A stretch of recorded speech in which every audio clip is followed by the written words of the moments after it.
at this time, I would like to welcome Danny. It's great to see you, and thank you for taking the time to provide some insight into corporate flying. And to start, we'd like if you can please tell us a little bit more about your background and the path that ultimately led you to flying for West Coast Aviation Services. Yeah, well, thank you for having me first off, and happy to do so. Yeah, basically, I started off coming up in an aviation family. My dad was an airline pilot, my mom was a flight attendant. So I've been around the whole airline lifestyle for coming up as a kid. Once I was ready to pursue flying as a career, I was looking at different flight schools, and ATP, being airline oriented, was what I decided to go with. I did the full airline career pilot program with the multi-engine and everything. And back then too, it was 100 hours of multi is what you needed, which was a big factor for choosing ATP. The regionals needed the 100 hours, so I chose ATP, and I ended up doing that. And as I came up, I ended up instructing with ATP, and then during the time too, the rule changed. The 1,500-hour rule kicked in, so everyone was kind of on edge of going to American Eagle at the time at 750 hours. It's the thing. It was going to be 1,500 hours to get done with the regionals. Well, I heard that at SkyWest and a lot of the regionals is like an 8 to 10 year upgrade. So I figured I looked at Ameriflight, and Ameriflight was offering single pilot turbine time, right? So ended up getting on with Ameriflight, got some PIC turbine time, figured I'll go to the regionals, don't worry about upgrade, and then I'll move on. My end goal was obviously a major airline. From there, I ended up getting on with SkyWest, did SkyWest for a couple years, and then ended up going over to the corporate side where I did a company called Surf Air, and then got on flying the Challenger here for West Coast Aviation Service. So that's kind of how I've got to where I am now. Perfect. And that gives a lot of perspective, which is why we're really excited to have the opportunity to speak with you today. I know that we'll get a little bit more into specifics in a little while, but generally speaking, to start, can you just give us a breakdown of 135 operations in terms of maybe the types of certificates and kinds of flying, and the difference between owned, managed fleets, and even maybe talk about the difference between fractional ownership? Yeah, so there's obviously 91 where you're flying strictly for an owner, someone who owns the plane. It's not being chartered out. There's also 91 where you fly for a corporate company, such as like Disney, Qualcomm, where it is privately owned, but you're strictly flying a fleet of different aircraft for one company. Then there's 135 charter, where there might be an individual who actually owns the plane, but it's also being chartered out, kind of like a lease back. And then there's also just strictly 135 charter, where maybe the charter company itself actually owns the airplane, and you're just the pilot that flies the different airplanes, strictly charter and not for one particular owner. And of course, there's also 135 cargo, which is like Ameriflight. So that was kind of my start in 135, then 121, and come back.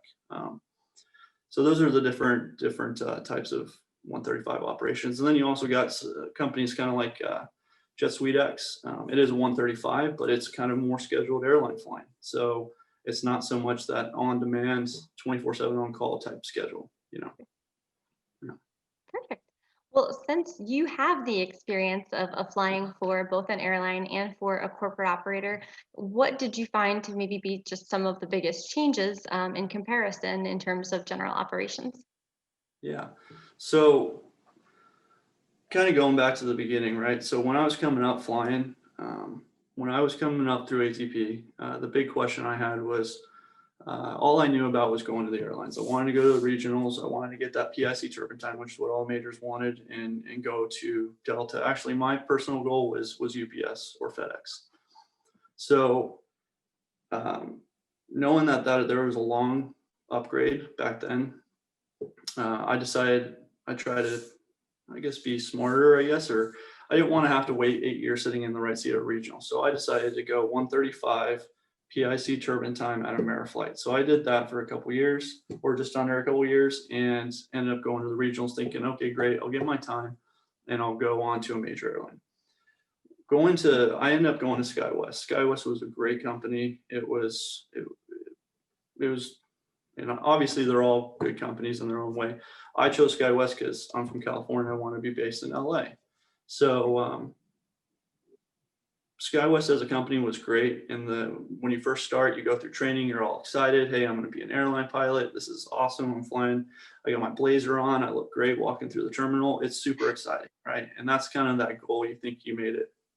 And after about 6 months or so, you realize I was commuting to Chicago and Minneapolis and doing that, 4 days gone, 2 days off. Sometimes I get 3-day weekend and stuff. So that got pretty tough after a while. And also at the time too, and this is a big factor, I think, when you're comparing airline to corporate flying, is what's your personal situation. So I had a girlfriend who's now my wife, and a little girl at the time. Now I have 2 kids. That was really tough, being gone for those 4 days and then only having 2 days home and being able to commute back and forth. But with the regionals, you know what you're doing. Just like any airline, it's 4 on 2 off, 4 on 3 off, and you can kind of pick and choose your schedule. With corporate flying though, it's the term 24/7 on call. Everyone gets nervous about that schedule, quality of life. I want to know what I'm doing and when I'm doing it and when I'm going to be home and when I'm going to be gone, right? So the big thing is and I guess going back, what was the original question again, so I can stay on track? It was just talking about the differences between airlines and corporate flying. Yeah. So, and I'm obviously there's different corporate flying, so it really depends on which one you're at. So I'm only talking from my perspective and my personal situation, and this is kind of my story how I came up. But with the airlines, you know what you're doing. You got your schedule, and when you're home, when you're gone, and you can go travel and do whatever you want. There's no requirement to pick up the phone. With corporate flying, depending on which company you work for, you might have a schedule, or you that 24/7 on call, which is not true, but it's the stigma that it has is you don't know what you're doing. And so that works for some people, it might not work for others. If you have more of like a family or you're a homebody or anything like that, having that on-call schedule might work really well for you. So that's really the big differences, and we can kind of touch on this a little bit more later, but that's really the difference is having a set schedule and not having a set schedule, and depending on if you work for a company like NetJets or ExoJet, or you're working for just a strictly charter company where they have where you're more on call. That's the big differences. We can talk about that a little later. Perfect. Thank you. Well, comparing Part 91 operations to Part 135 flying, what are some of the differences, and maybe why would someone that is a Part 135 operator conduct a flight under Part 91? Okay, yeah. So for instance, our company. So I work for a company called West Coast Aviation Services. We have operations from King Airs all the way up to Citations, up to Challenger 604s, and so from turboprops to light jets to medium and heavy jets. We are a 135 and 91 company, right? So my personal account, I fly. My aircraft is actually owned by someone private, and when they're flying, we'll be flying under Part 91, but we are under 135. We do charter the plane out. So when we're charting out, we're doing 135 rules, which is also similar to, which I think this was something we discussed, was the rules behind 91 and 135 and 121. So you're out instructing right now, you're Part 91, and you're thinking, can I go down to minimums? You can do whatever you want, Part 91. Same kind of thing. So when you're flying around the owners of the actual aircraft, you operate under 91. So as far as like rest periods, duty periods, stuff like that, you're kind of just like flying a big 172 and whatever that owner wants to do. And it could be great. He might want to fly just, he might respect the idea of flying maybe a couple hours here and there, or he might say, hey, we got an all-nighter in the middle of the night and want to leave the very next day. And it could be a pretty long day. So there's not a whole lot of rules on that. 135 is very similar to 121, where you have the same type of rest requirements and rules, and there's more structure behind it because you're providing kind of a on-demand airline service, right? Or rental business, chartering. Sure. Make sense? It does. Perfect. So that's actually going back to your question. That's how we would operate. The other thing too is if we're flying, let's say we're flying like a charter or something, and this actually has to do with our King Airs. Um, the King Airs are not dedicated crew. The account that I fly on, we're actually dedicated. So it's just two of us who fly this one plane. We got hired by the owners and we manage and fly this one plane. So I fly with the same guy 24/7 unless we're on vacation or sick. The King Airs, though, you're a line pilot. You're a line charter pilot. So you get hired on by the company and you get assigned when you get your trip. You're going to get assigned. Um, hey, you're going to fly this tail number with this pilot, co-pilot, or captain, whoever, whichever one you are. And this is the route you're going to fly. And sometimes you might have, with the smaller planes, there's a lot of drop-offs. So you might go down from California, at least, go down to Cabo, drop some people off, and fly back. Well, if you've had like a long day flying around 1:35 and you land in Cabo, and then the next flight is just an empty flight home, and say you feel like getting home, or maybe you're off the next day, the company won't ever force you. And this is not just our company, but in companies in general. You could fly that plane 91 home if you want to, if you're not too tired. That's another also way that they could fly 91. Perfect. That makes sense. It does. Thank you. And I know we touched a little bit on this, but I think oftentimes pilots maybe think about flying for a corporate operator under Part 91 as not having control of your schedule. But as we've discussed, that's not necessarily the case. Can you talk Mhm. about how it maybe scheduling works in general at a corporate operator and compared to the different aircraft that you have within your fleet? Yeah, sure. So obviously the big thing that the question I get asked a lot with corporate is, especially with ATP and coming up as an ATP student and instructor too. I just didn't know what companies were out there. I came up thinking corporate was the dark side. It kind of made me nervous. It was unknown. It was unpredictable. Job security, stuff like that. Um, there are a lot of different 135 operations where, such as like NetJets, FlexJets, ExoJets, those are all companies that I would tell guys to go look at.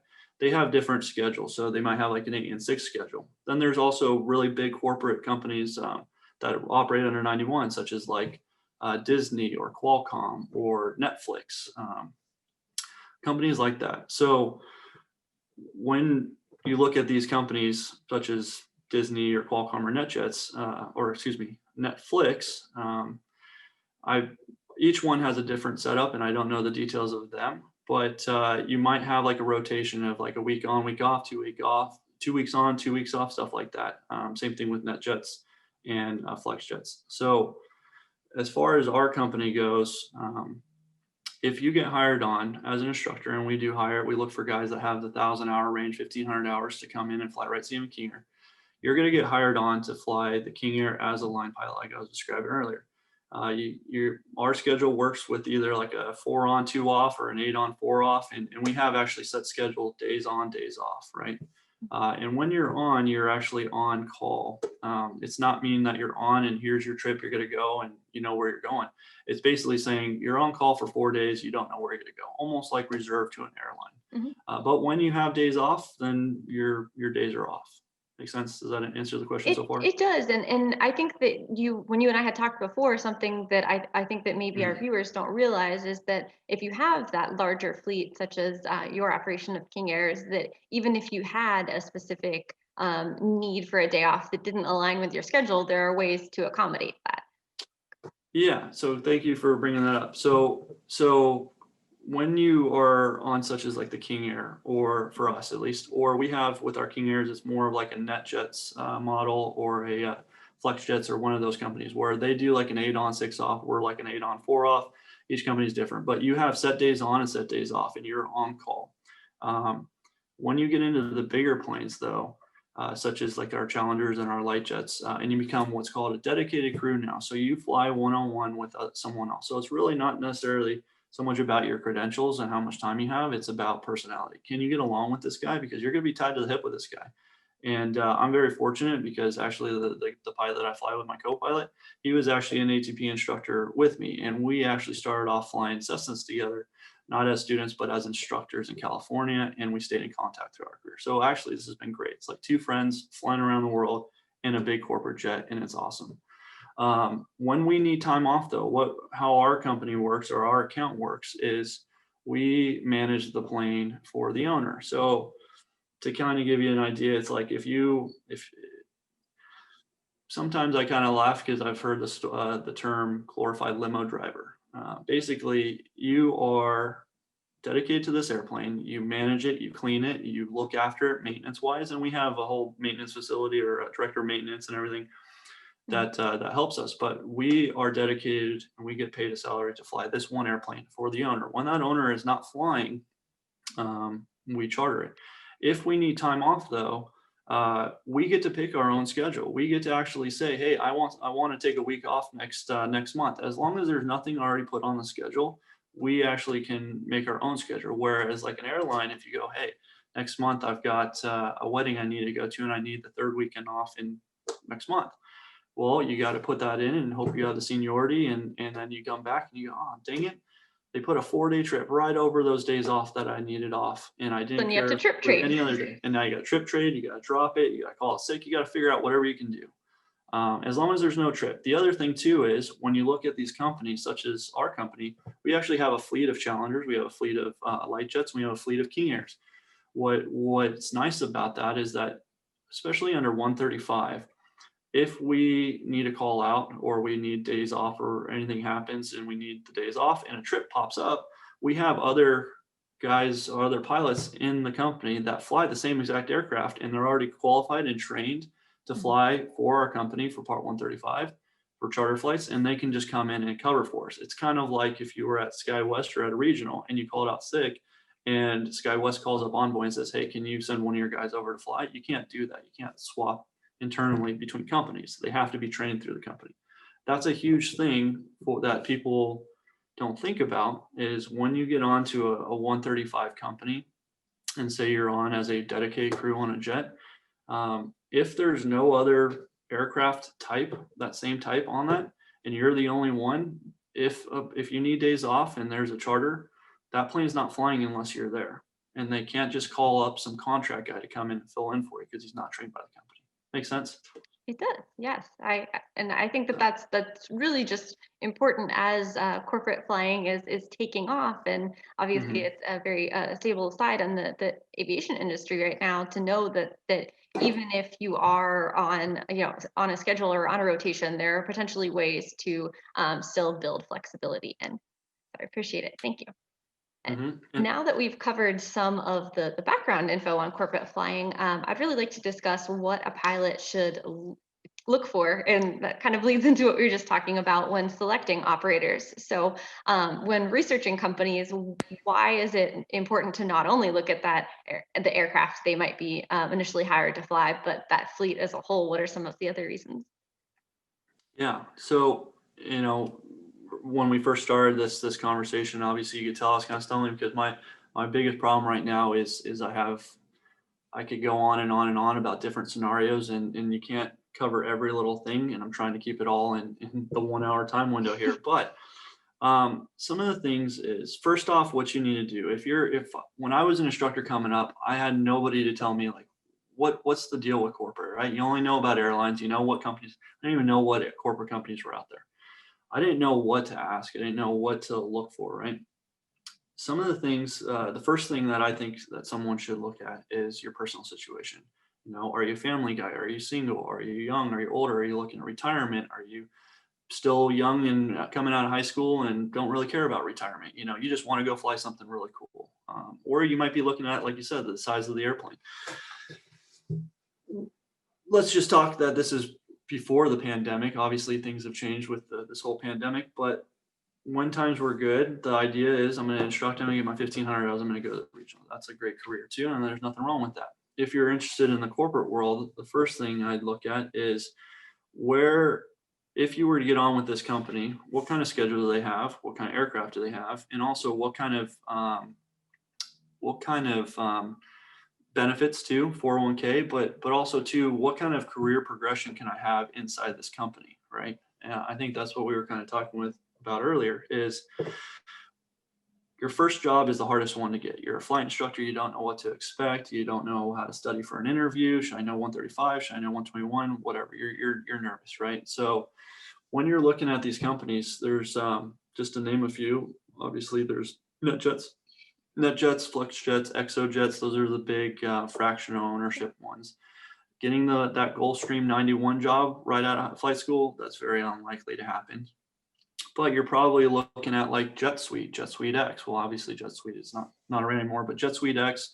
There's Boutique, which is a 130. Actually, that's 121. But you're looking for turboprop operators, or you're looking for light jet operators, something that you meet the qualification.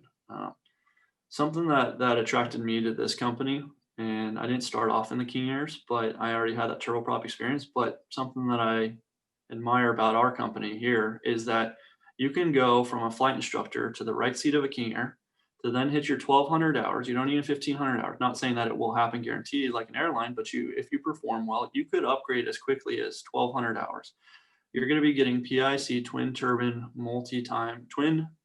PIC time in a King Air 350 with a whole bunch of different avionics from EFIS to glass cockpit, which is a great transition for jets, to then finding yourself up into like a CJ, a Learjet, or even going up to a Challenger and possibly a Gulfstream in the future if the company that you're looking at goes with some bigger planes, all within the one company and not have to jump around. Whereas when you're looking at some of these other companies that fly King Airs, and you know that the biggest airplane that they have is a King Air Citation, you know that you're gonna have to move to a different company unless that company gets a bigger plane eventually. So the career progression might not necessarily be there all under one. You're gonna have to move companies. Make sense so far?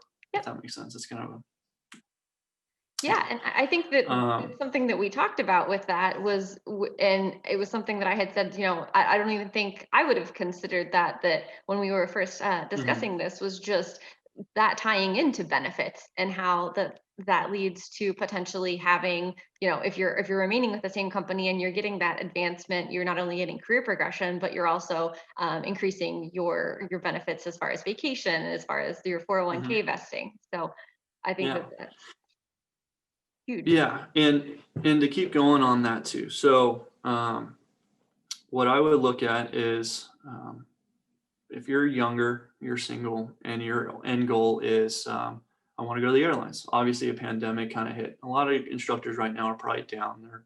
I get that a lot. Do I even have a chance to, what should I do? Um, keep flying, because the way I look at this is right now the airlines hit pause for you. Right. This is the time to keep flying, because now instead of, everyone thinks that the airlines, build seniority means build seniority. Well, there's 40 people a month getting hired or more at these airlines. Well, with this pandemic, it kind of hit pause for you. So now you can keep instructing, you can keep flying. You can get on with a corporate company if you can. Try to get that turbine time. Try to stand out to get some sort of time other than flight instructing right to a regional. Or maybe you might not want to go to a regional. You want to go, hey, I maybe not want to do the regionals and go straight to a major. That could be a different corporate is a good way to do that too. Or you want to be a lifetime corporate guy. But when you get that time and you look at these companies, you need to evaluate, are you the young guy that wants to travel and your end goal is the airlines? That's great. And then you get travel benefits, and that's a huge perk for the airlines. A lot of guys are also money driven. They go, well, the stability, that's what they were saying. And I can still believe that. The stability was with the airlines. Obviously, no one predicted a pandemic, but retirement, you're going to get a great retirement at the airlines. In corporate, if you're flying the smaller stuff, obviously you're not going to make as much as what you would make making an American 777 captain, right? If you're a little bit older and you're kind of trying to figure out, you need a little bit more money up front now, corporate is a great way to go, and you probably get a little bit better quality of life quicker. So when you come on and you fly the King Airs, at least for us, when you come on and fly the King Airs, you're going to have your set schedule, days on, days off. But during those times when you are on, you're going to fly a lot. The smaller the plane, the more it's going to fly. So light jets, King Airs, and they're doing short hops. They're kind of like the regionals of corporate. You're going to fly, like for instance, us. We're based out of Southern California. We do a lot of Cabo. We do a lot of Aspen. We go up to the mountainous areas, Montana, and stuff like that with King Airs. Same thing with the light jets. Just gets there a little bit quicker. Once you get into the bigger stuff, you're going to start doing some longer haul stuff. And that's the other question with corporate flying you have to ask yourself is, do you want to be the guy that flies the big G650, right? Are you looking at it from a shiny jet syndrome? Just like the airlines, you look at regional, the 175 is a really good looking airplane, and you want to eventually be a 777 captain for American. It's understandable and it's great. The bigger the plane, the bigger the suitcase. I think most people have heard that one. If you like to be home more and do more short hops, the King Airs, the light jets is a great way to go. Once you get that experience and you get up into something like the Challengers or the Gulfstreams, you're going to be doing, myself right now, we're actually on a 10-day trip. I'm okay with that. You know, my family's gotten used to that. Some people, it doesn't work very well with their family. They want to be home. The difference though is with the bigger planes, it comes down to destinations. So with the bigger the plane, the further you go, but also too could be a lot more exciting, such as international Europe trips. We've gone to the Bahamas. We do a lot of Hawaii. We've gone and did a South America tour, which was absolutely amazing. It was a 15-day trip. That was a long one, but it was absolutely epic. And I just kept thinking, you don't get this at the airlines. We're getting paid to go travel around Europe right now. We're getting paid around South America, where at the airlines, you're just flying from point A to point B, and it's still fun. You're getting a lot of experience, a lot of flight times, but you've been to that same overnight multiple times once you've kind of been around for a long time. Hopefully that kind of answered your question. Like I Yeah, said, there's and so much more I can go into, but for sure. hopefully And I we think can that answer this. with talking about that and the different types of aircraft and those international trips too, when you're on that trip, you might potentially have a longer overnight than you would if you were flying for the airlines. And therefore, when you're there, you get to do Mhm. some really cool excursions, which I know that you did in your South America trip. I saw some scuba diving and some hiking. Yeah, and I think, you know, once we kind of get to the Q&A, hopefully we have some guys that have some good questions. I'm hoping Yeah. that I'm hitting a lot of the points that some of these guys are thinking about from a flight instructor standpoint, because it really comes down to what your end goal is. I think most corporate guys still have the idea, like I still may want to go to a major airline. I'm not ruling that out at all. What I have found, and this is all my personal experience, so some people might not agree or feel like it's biased, but I have found that corporate fits my lifestyle better. When I went to the regionals, I was really excited. Like I said, walking through the terminal with my blazer on in Chicago. Actually, the worst part of it was I had such a small suitcase that couldn't fit. I was flying CRJs, not the 175. My suitcase had to be a certain size because we had to put it in the overhead bin, right? So I commuted to Chicago, and being from California, it was nice and sunny. And I get there, actually, I take it back, it was Minneapolis. I commuted over. My bag was so small and so packed for a 4-day trip that I couldn't pack all my winter clothes and my leather. So that was already a pain to carry it all. But then it was so cold in Minneapolis that my crash pad, I would take the train and go to the Mall of America, and I'd have to walk around the outside of Mall of America to get to my crash pad. It was so cold, and obviously I'm not wearing long johns in California. I just end up walking right through the Mall of America with my pilot uniform. It was actually quite funny. But the big thing is it was exciting. It was fun. Hey, I'm an airline pilot. Welcome aboard, ladies and gentlemen, United Flight so-and-so, service to wherever. You made it. I also happened to be on food stamps, and when I came home and my wife would say, or my girlfriend at the time, now my wife said, can we go out to dinner? I said, yeah, there's McDonald's and a value menu right down the street. That was back then though too. So I'm not saying that that's how it is now. The airlines have stepped it up.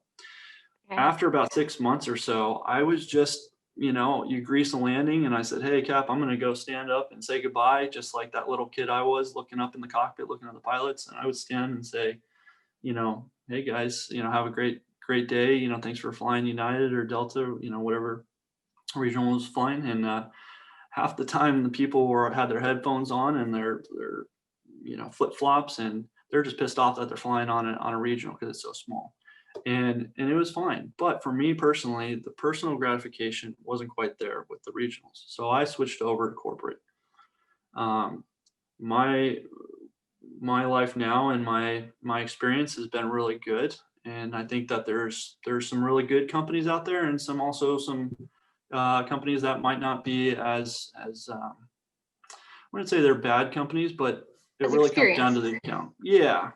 And it really comes down to, like, if you fly for someone who, for instance, for us, we fly for the owner of the plane, right? So we charter the plane, but based on that owner, if you get on with a good account and they treat you really well, and I don't like to say owner, I mean they're the owner of the airplane, but it's not like they're owner of you, right? You can still make your own schedule. But if you fly for a family or for a company that respects you as a pilot and you can kind of gives you that authority to manage the plane as what it's intended to be, it can be the best thing ever. Also, too, who you fly with is huge. Some guys like the idea of flying with another captain every trip or another co-pilot at the airline. So you have to get used to that.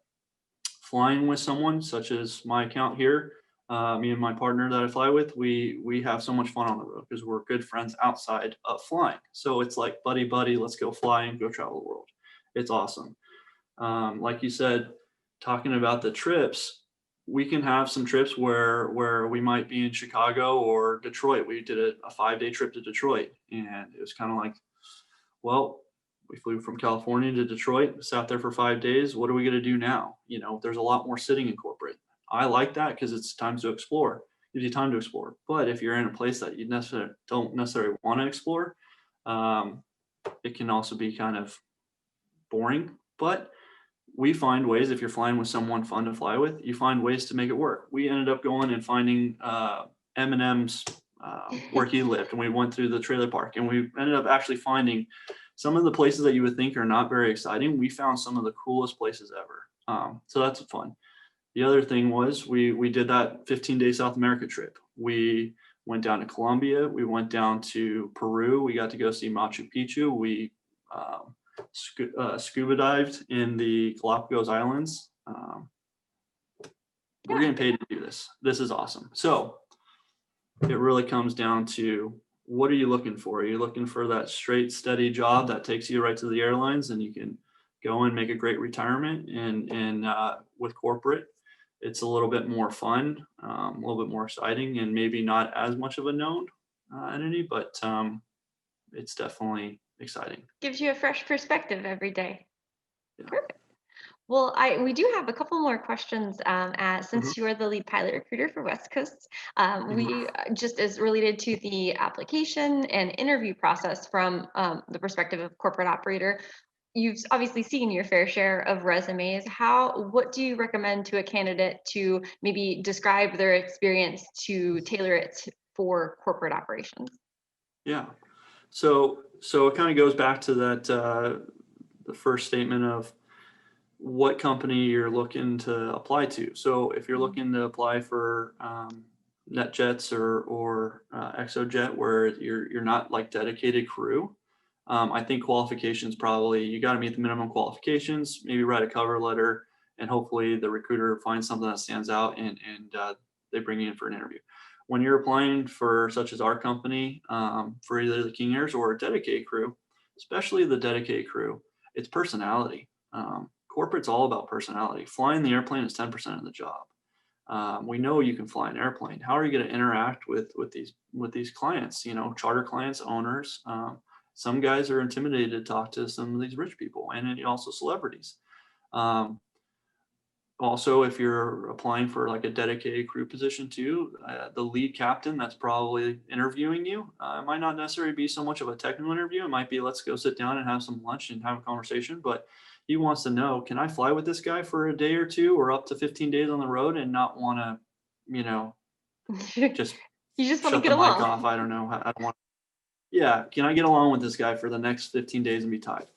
But overall, I would say from a recruiting standpoint, what I look for is uh, obviously send a resume with your qualifications, but don't write me an essay this long. This is my personal opinion. I'm looking for one nice paragraph that kind of makes me see what's going to make you stand out for your personality, you know, customer service oriented, maybe like write a little description of, you know, hey, my background is this, and this is why, you know, hospitality, I worked at a hotel and I've dealt with clients and stuff like that. But the general idea is, if you just send me a resume, and I get this actually quite a bit right now from airline guys, even 10,000 hour Delta guys that are out of a job, unfortunately, but they just write down, hey, I've got 10,000 hours, 20 years of 121 flying.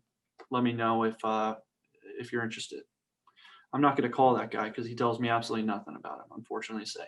So that's my advice is figure out a way to write a nice cover letter that's going to highlight your other skills other than just what your flight times are. And your desire to work for that operator. Mhm. Yeah, yeah, absolutely. Like I Perfect. said, there's so many different things we could talk about. It's crazy. Now, another area that I think our instructors have some questions as far as pay scales. Some operators do have a fixed pay scale for the specific aircraft, for captains, for first officers. But for other operators, there's the opportunity to negotiate salaries as part of the interview process. So, what are some resources where pilots can either find information on what type of situation that operator falls into, and what that salary might be if they are one that already has it published as a fixed scale? Yeah. So good question. So coming from the flight instructor stage, the first job that you're probably going to get is going to be in a light jet or turboprop. Most of the companies out there have pretty set schedule, pretty set pay scales. You might find a company that it has not a set on paper pay scale, and that's one, like you said, you can come in and they're going to ask you, what kind of money are you looking for? Coming from a flight instructor stage, if you're going into something like that where you're negotiating, you can go there. Let's see, there's Pro Pilot Survey. I know bizjetjobs.com puts out a survey, and it gives you the aircraft size or type and what the low, average, and high income is under, the column of like lead captain. There's like chief pilot, lead captain, line captain, co-pilot or SIC, right? First officer. So you can find that. That'll at least give you an idea if you're going into a position that will ask you what kind of pay are you looking for. So you can reference that. Like I said, with our company on the King Air fleet, you're coming in as a line pilot. So we actually have more of an airline style. They say there's no seniority in corporate. That's true to a certain extent. We have actually a pay scale on the King Airs that say this is what you're going to make first year, this is what you're going to make second year, and when you upgrade, first year, second year pay, and so on and so forth. And we also have overtime pay or day off pay, stuff like that. And it's all very laid out and structured on paper. Where when you're dedicated, such as our situation and some of our other bigger planes, that's negotiated with the owner. And I'm not going to go into specifics, but we actually have to sit down, and I use Pro Pilot Pay, and I believe you can't just go get it. You can't just go online and type it in right now if you're an instructor trying to look it up. I think you can if I understand it right, you can go and find a general idea, but the actual survey each year, I think you have to be a member, you have to pay the monthly subscription. I, So I think you might be able to find it in I think they publish it once a year. So I think they put it in a magazine, but that's yeah, a yeah. resource to be able to Mhm. reference. And there's also Airline Pilot Central as well for Yep. some Yep. operators. Exactly. And I mean, you also hit on that too, talking about Airline Pilot Central. That's where you can also go under there and find the 135 companies. That'll hit the big ones for sure, but there's a lot more out there. And maybe in the Q&A, if people have questions about that, we can talk about some other companies out there. But Perfect. that's the main point. Awesome. And then our last question before we move on to our viewer Q&A, as someone who is familiar with ATP, what advice could you give to our students and instructors, or really just anyone that's listening in that is in that time build phase right now? Yeah, I mean, for one, don't get down on yourself right now. Uh, there's a lot of negativity with this pandemic going on. I try to look at things and try to stay positive as much as I can, and try to at least surround myself with people that think positively. And I think that, like I said earlier, look at this as the airlines. If that's your goal from coming from ATP, you were chasing down that 1,500 hours, and then the pandemic hit, and everything just shut down, and now you're just dead in the water and wondering what you're going to do. Don't get down on yourself, because you're still, at least keep building time. If it's instructing, if it's in corporate, there's so many different jobs out there you can go find, such as skydiving. I actually did that to build a lot of turbine time to offset my income for SkyWest flying Twin Otters. So that was PIC turbine time. But keep flying and don't get down on yourself, because actually you're probably going to come out of this ahead. And this is my personal opinion, is for that guy who just got on with Delta and United right now, and unfortunately they're getting furloughed, and it's a sad situation for sure. And I feel for these guys. If you're the one that's got onto a corporate company or continue to fly, and now you've got, maybe if the recovery takes a year or two, you're going to be in that 3,000 hour range, and you're going to get hired when they open back up. They recall everybody. You're going to be next in line. You're going to be right under that guy, and you didn't even skip a beat. And that guy had to suffer for the last couple of years. You know what I mean? So in a way, I try to be optimistic and say this might be a blessing in disguise for you. So that's my advice: is keep grinding. And then also we talked about this earlier before the conversation here, the interview, but what can you do? Like how do you get out there and network? Like corporate's all about networking. If you just send in a resume and say, here's my times and let me know, you're one of a million guys applying, right? Like I was saying, what's going to make you stand out too? If you're, depending on where you're located, you're instructing or you're on crew cross country or anything like that, and you're an FBO and you happen to be sitting in a pilot lounge and you see a couple pilots sitting there, obviously pick and choose your timing. Don't go up to the guy as they're loading up passengers or anything and ask him to go see their airplane or something. But if you see some guys sitting there and you ask them politely, where they're coming from and break the ice with them, start talking and just picking their brains. And you'd be surprised that you might run into actually some pretty important people out there that could be the one guy that'll open that door for you to get into a good corporate company. So That's great. That's great advice. Perfect. Well, I think that wraps up our presentation portion, and thank you for taking the time to discuss some of those considerations about the corporate side. We'll move on to our viewer Q&A now, and perfect. Before we do, I know there's one more question actually that we discussed before we started that I just want to hit on. So can you, and you started to talk about this, but can you just talk about those different categories of aircraft that one might fly for a corporate operator, and really how that does play into things like the trips and maybe the number of overnights, and where you might actually tell us, and talk us through maybe what a typical schedule is for you guys now, where you might, some of the destinations you might have been to.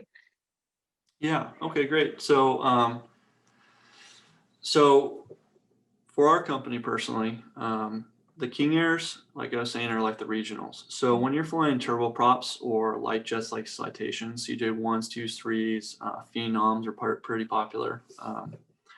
They don't have very much range. So at least for us on the West Coast here, and probably the same from anyone in Florida or the East Coast, we pretty much operate just from Denver and west of Denver. Our King Air fleet and light jets typically they go up in the wintertime, Sun Valley, Aspen, Bozeman, Montana, Missoula. And then for vacation, a lot of people go down to Puerto Vallarta or Cabo or down into Mexico for vacation stuff. Same thing with the light jets. When you get into like the lighter jets too, actually, every once in a while we'll get some charters that might go all the way across the country, which you'll have to do a fuel stop. Maybe I know one of our Learjet just went to White Plains, New York. That's a pretty long plane, or a pretty long flight, and I think they had to stop somewhere in the middle of the country. But that you could get into that. When you get into the challengers, such as our aircraft, some of our accounts, some of the owners actually use their plane for business, and it could be as little as a couple days a week just for business. They go to Vegas or just go to New York and back, and they just shuttle across.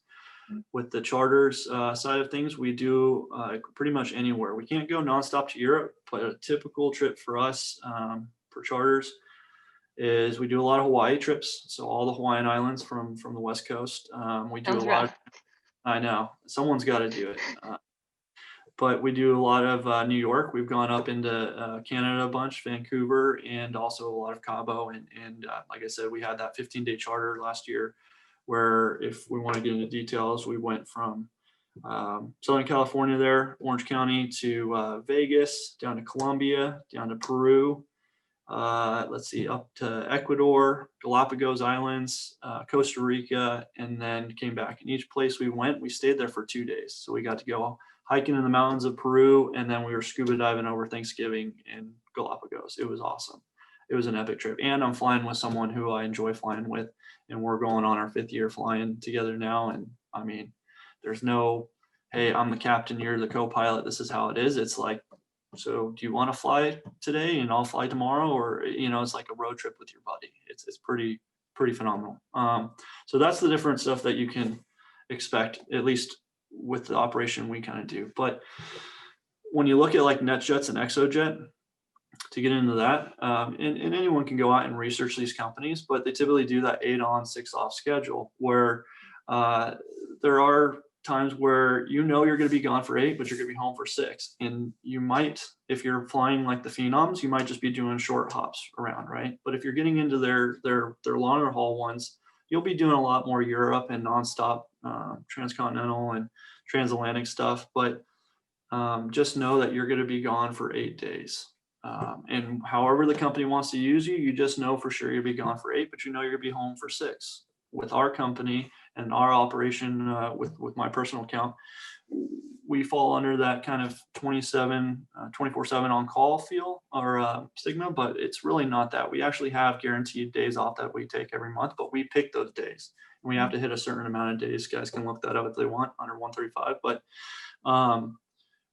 what's nice for us, it's kind of, you have to ask yourself, would you rather be on call like on an airline and hope that you don't get called out, which means you get paid to stay home, or would you rather have like a set schedule where you're going to be gone and when you're going to be home, so now you can plan more? Yes, that's nice. But with us, we might go for a 15-day trip, and I might not know till typically a couple days prior, or I might know 2 months prior, who knows. But I might be gone for 15 days, but then I might come home for a week or 2 off. And after that 15-day trip, we could also say, hey guys, we've been gone for 15 days. We want to take that week off. And we can actually tell the company we want to take that week off. And as long as the owners are okay, owners of the airplane are okay with it, then we can kind of pick and choose our schedule. So hopefully that kind of answers it. Like I said, it's a very broad question. There's so many different variables compared to the different companies out there. And yeah. Perfect. And then, so in terms of your operation, someone's asking about, can you commute, or do you have to be live in base? Good question. So with our personal operation here, we need you to live in base. We have a 2-hour call out. So for us personally, yes, you do have to live in base. There are operations out there. We were talking about like bizjetjobs.com, Climb to 350, and also Airline Pilot Central, where you can go look under the 135 section. You can go see those companies and you can click on them, and it'll explain there's companies that are home based, where you might have like a 2-week on, 2-week off rotation, and you can actually live wherever you want, but you just know that you're going to get airlined out to fly for that plane for the next 2 weeks, or you might go sit in a hotel for 2 weeks if that plane just doesn't fly, or however they're using it. But there are operations where you can commute like that, such as like an airline. Mm-hmm. Perfect. And then it looks like we are getting, since you are the lead recruiter at West Coast, we are getting a couple questions. Are you hiring, or where would someone go to find more information to apply? Okay, cool. Yeah. So we have a website. It's www.wcas.aero, AERO. Maybe, I don't know if you can type that in the chat there, but Sure. That's where you can go and find out information on our company. Personally, we're located in Southern California out of Orange County Airport, or John Wayne Airport. We are hiring, or we're always taking applications. We are a little bit smaller of an operation, so we have 15 King Airs, a fleet of 15 King Air 350s. We also have, I believe it always fluctuates, one plus or minus one plane all the time, but I believe we're up to 7 Challenger 604s. We have a couple CJs, Learjets, Phenoms, and Citation Sovereign, and they can go see that on the website. So the answer is we're always taking applications, and we will be hiring. We actually just ran a couple guys through right now, so right this moment we're not taking guys, but my predictions are here in the next couple months here, we're definitely going to be looking for some more guys. Perfect. Well, I know a number of them were asking. One of them will give a shout out to Skylar. He's one of our awesome instructors, so he was asking about that. In your current role, how many hours do you fly per year? So our account typically flies between 300 and 400 hours a year. Um, like I said, depending on the account, some owners use their plane more for business and personal use, vacation and business, where others, it might be strictly a vacation plane, and that's why they prefer more charter. Mhm. So if for the accounts that are a little bit more charter oriented, then they typically fly between 300 400 hours, which is what we do. Some of our other accounts, actually, we have a couple challengers that the owner flies his plane all the time for business. He's always back and forth New York, and they probably fly maybe 400, 450. It's a little bit more, and that's all, most of it owner flying, no charter. There's also another one, same thing, where the owner almost never flies the plane, and it's all strictly charter, and that fluctuates. Like I said, that's probably a little bit more fluctuation between 300 and 400 hours a year Perfect. on the big stuff. But now, if you want to think about the King Air stuff, the King Air flying, and why I think, what, not even just with us, but just in general, is such a good, this is just another good point that I try to tell guys. The turboprop flying is such a great stepping stone. This is just my opinion too, so some people will say different, and that's all I'm trying to give is my personal experience and opinion. But the turboprop flying is such a great stepping stone if you're trying to go to a regional or something like that, because our turboprops, our King Airs, those guys are flying. I've heard guys fly almost 900 hours a year, and that's picking up days off, right? Mhm. Where if you just want to fly your 4 days on or your 8 days on, whatever your schedule is, 4 on, 2 off, whatever, and you just want to fly minimal, I mean, you're still going to get flown a lot. Those guys are flying maybe 450, 500 to 600 hours on average a year. So the smaller the plane, the more flying it will do. The lighter jets are definitely in the 400 to 500 range, but as you get into the bigger planes, there's going to be a lot more sitting. So you might fly 1 or 2 legs and then sit for a day or two. The smaller the plane, especially turboprops, those things just like to fly short legs, multiple legs a day, and you're going to get a ton of experience in a short period of time. It's such great experience. And I'm not trying to say that just to say come to our company. There's other King Air operators out there, but if you can get yourself in the King Air, you are more valuable to me personally coming out of a King Air as a King Air captain or co-pilot to say jump into a jet than if you were a flight instructor who went right into the right seat of a citation, where you get to go fly to 45,000 feet, 450, hit autopilot above the weather, and sit back and listen to music or whatever you want to do. It's quite easy flying. I think that's probably a big thing with the regional guys right now. There's a lot of guys that are coming out of the regionals who went straight from flight instructing to the regionals. That's all right. That's great. I mean, it makes sense, the career path, because you were going to that. It definitely makes it harder when you're coming back and you're applying for the King Air position, because honestly, those King Airs are harder to fly, I think, than the jet personally. If you can fly a King Air, you can fly anything. If you can fly a turboprop, you can fly anything.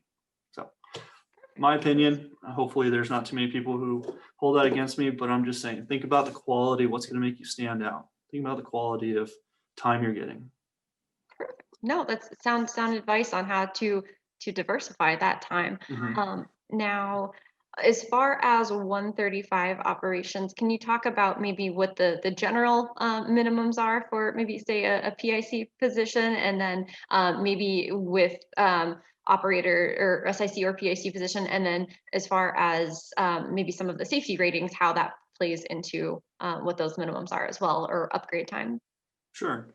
So with corporate, a lot of it, so you just have your FAR requirements, right? So PIC 135 minimums. It's your 1,200 hours total time, 500 hours cross country, 100 hours night, and I believe it's the 75 hours of instrument with 50 that have to be in airplane. Anyone can just go look it up. 135 PIC minimums.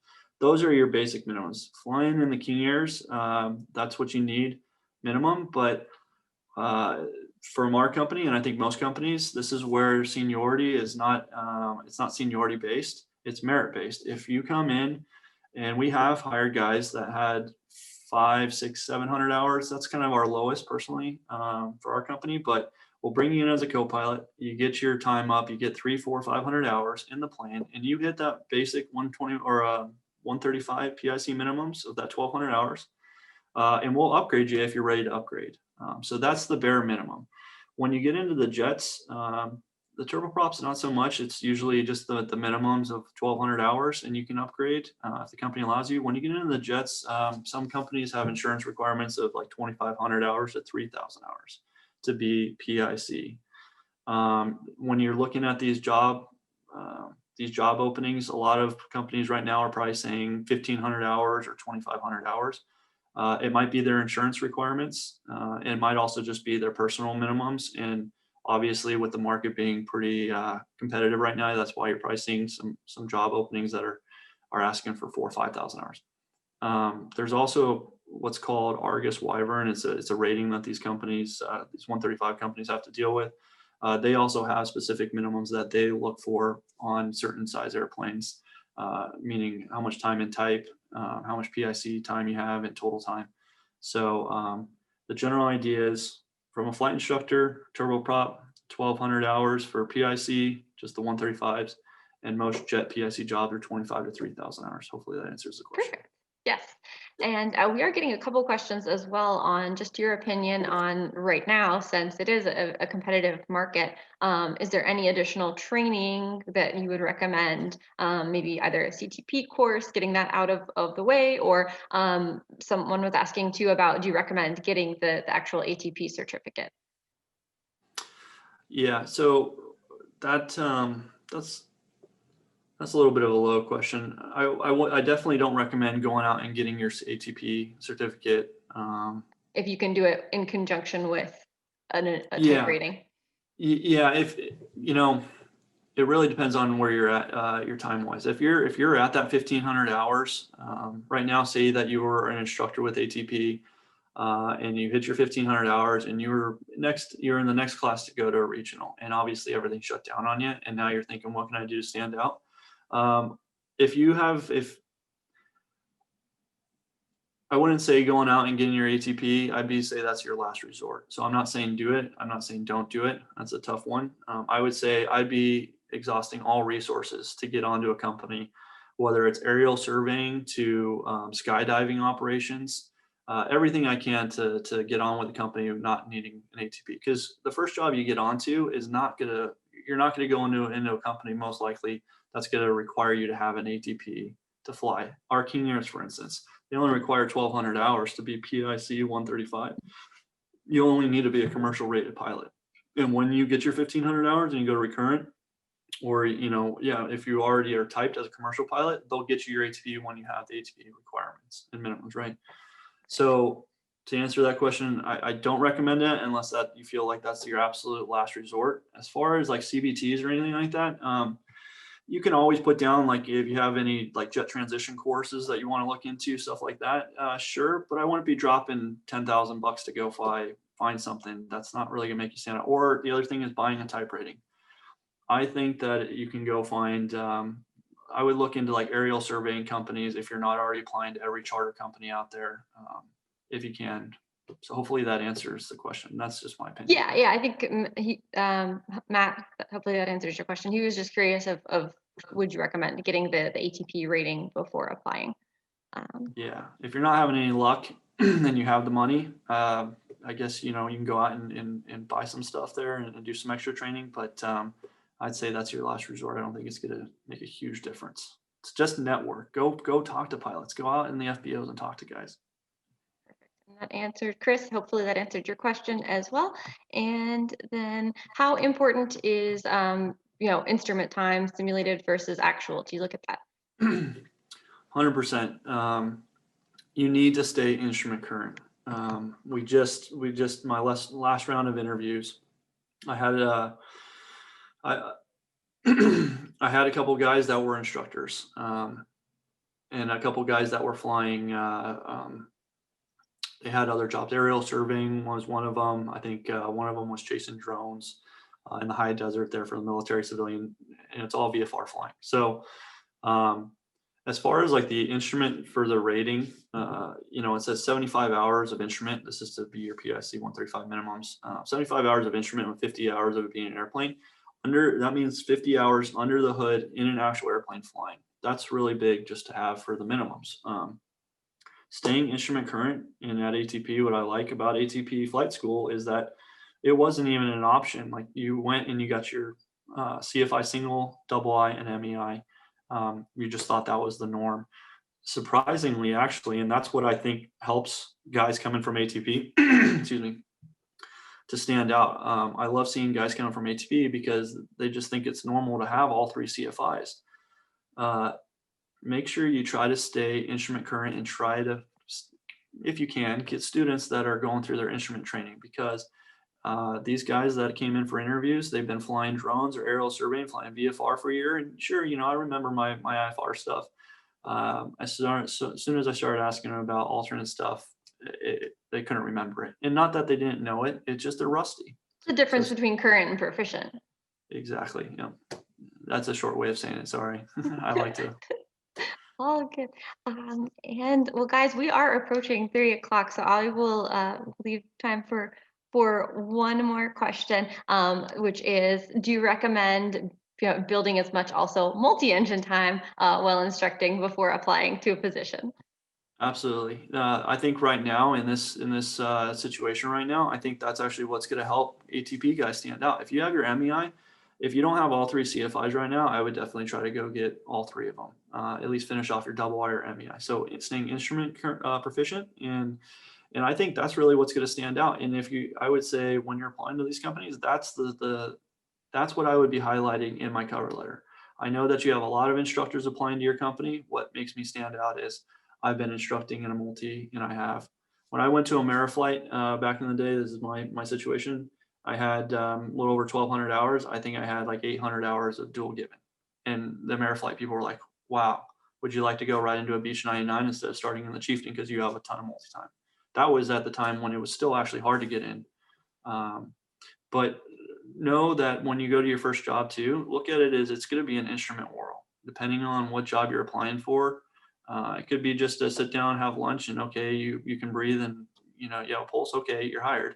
I would say with the condition of the industry right now, I would expect to have more of a instrument oral type interview with a technical and HR portion, and that's how we do ours too. Sound Well, good? thank you for taking the time to provide us with so much insight on the corporate side of flying today. It looks like Zach says thank you as well. It was great hearing your insight. So thank you for taking the time to join us. And for our viewers, again, you can view more information on West Coast Aviation Services via www.wcas.aero. And if you have questions on future webinars, you can visit atpflightschool.com/webinar. We hope you all have a great weekend and fly safe all.